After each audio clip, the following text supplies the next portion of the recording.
Hello, this is Chef John from foodwishes.com with Grand Marnier Souffle. That's right, this could be the most seductive dessert in history. And with this special foolproof method, not only are you going to be able to make this for your Valentine, it's so simple you'll actually be able to do it in front of them while they watch. And you know what's going to happen if you do that. After dessert, you are so getting lots of compliments. Okay? So to start this, we're going to separate a couple eggs. So go ahead and crack it on the edge of your ramekin right in the center. Break it in half, and then just trade the yolk back and forth between the shells, and all the white will just separate and drop to the ramekin below. It really is that easy. Just be careful, because we're doing a meringue, you don't want any yolk in the white. Okay? So be careful. So you're going to separate 2 eggs. You can set that aside. And then the other thing you want to do ahead of time is butter and sugar your ramekin.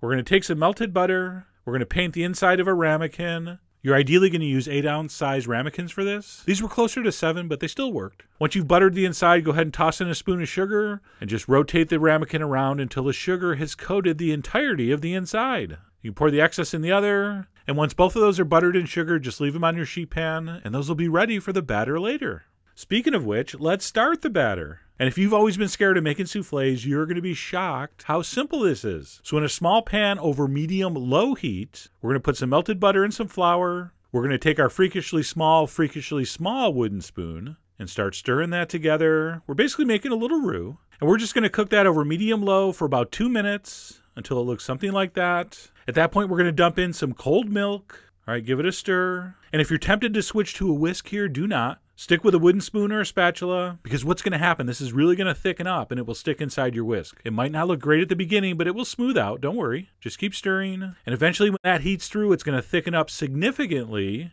and kind of pull away from the pan like that. And that's all you need to do. That's done. That's ready. Stop. Turn off the heat. Transfer that into a mixing bowl. And we will start to add the rest of the magical ingredients. The first of which, freshly grated orange zest. All right, accept no substitutes. And then, of course, we need some of this. The star of the show, Grand Marnier. It is an orange-flavored cognac. Incredibly lovely stuff. And yes, it is a freakishly small bottle. It's finger-sized. All right, but we don't need too much. So we're going to pour some of that in.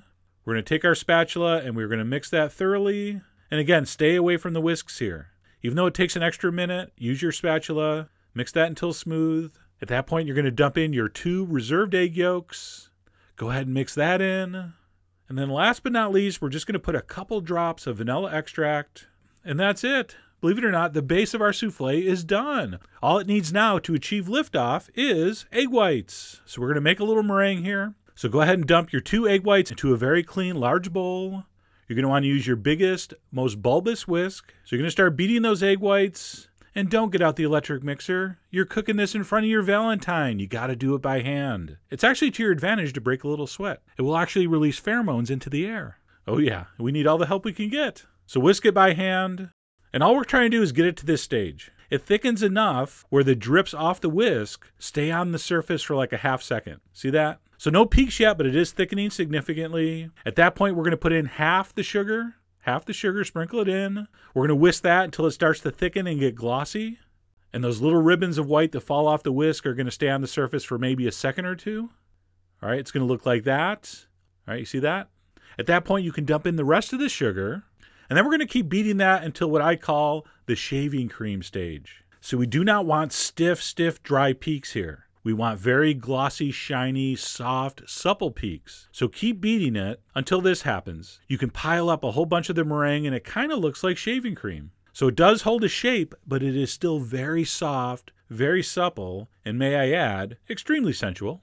So when that meringue is to the shaving cream stage, we're going to go ahead and put half into our mixture. We're going to fold that in, although I'm not being too gentle with this first half. We're basically just lightening the batter. So go ahead and stir it in, fold it in. Do not worry about being too rough. And once that first half is mixed in, go ahead and dump in the rest of it.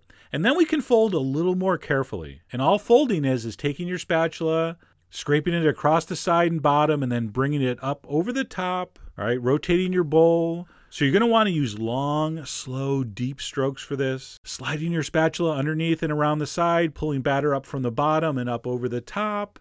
And you keep repeating that until the egg whites disappear into your mixture. All right, so once it's all mixed in, stop, transfer that into your 2 ramekins, and then do as I say, not as I did. You want to stop about 1/4 inch from the top. That will give you a more perfect rise in the oven, as you'll see. But I was greedy, and quite frankly, I'm not scared of crazy-looking souffle tops. So I filled mine all the way up to the brim, and you'll see the dangers of that in a second. At that point, you're going to place those in the center of a preheated 400-degree oven for exactly 16 minutes, or until they look like this. By the way, make sure your Valentine is in the kitchen when you're doing this. You do not want to miss hearing all those involuntary sounds of pleasure as you pull this out of the oven. And right here, you can see why you don't fill them all the way up. Part of it will invariably attach to the edge as it rises, and it won't rise straight up. So that's what's going to happen if you overfill. Of course, a lot of people think, and I'm one of them, that looks really cool too. But if you do want the perfect, straight, flat tops, just don't fill so high. And then, unlike most desserts we do here, do not let this cool. Put it right onto a plate. You want to line the plate with some kind of napkin like I did. By the way, you guys making this for your ladies, try to find doilies. Women love the doilies. I think they consider it a type of plate lingerie. All right, but a napkin will work. We're going to finish it off with some powdered sugar because it looks cool. And that is done. Grand Marnier Souffle. And if you do make that in front of your Valentine, they really, really should be impressed. And if they're not, quite frankly, you're with the wrong Valentine. Now, as far as eating this, you can just dig right in. Not a problem. Just like that. It is amazing. Warm, moist, fragrant. Just incredible. If you've never eaten a souffle, the texture is hard to describe, but ethereal comes to mind. So you could eat it that way, but you're not going to. You're going to do this. You're going to take a spoon. You're going to plunge it down into the center to prepare the opening, which you're going to fill with creme anglaise sauce. And I'll tell you how to make that on the blog post. I will be doing a video for that, but you don't even really need a video. It's super simple. So check the blog post for that. You're going to pour some of that cold sauce in the center, and then you really do have something spectacular. The contrast of that cold, creamy sauce and that hot, fragrant orange sponge is just unbelievable. Almost literally impossible to describe. And here's a better angle. You can see the amazingly fine texture of that souffle. It's just so airy and light, yet rich and decadent at the same time. So anyway, the great thing about souffles is they look so impossible to make and impressive. And yet, as you saw, they're really fast and easy to make. And of course, don't forget to check the blog post to get all the info on that creme anglaise recipe. So I really hope you give this a try. I really hope your Valentine likes it. And most of all, I really do hope you get lots of compliments. So head over to foodwishes.com for all the ingredient amounts and more info as usual. And as always, enjoy.